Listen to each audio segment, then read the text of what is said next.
अरे जब तू चली बाजार हो, सबका नजरिया हो जाला बीमार हो।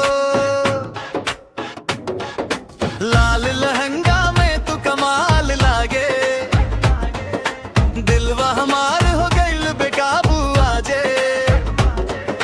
झुमका झनके कमरिया हिले, देख के तोहरा सबके पसीना छूटे। ओ सजनिया धीरे धीरे आवा, दिल के तार तू छेड़ जाना। लहंगा में लाइट जले हो,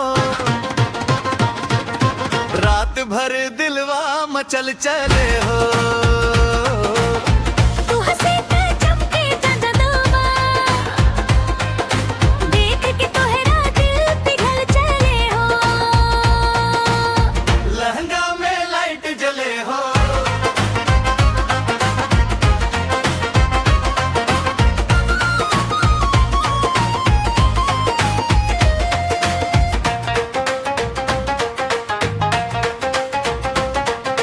गाजरवा गहरा नैन करर मारे सीधा दिल पे वार।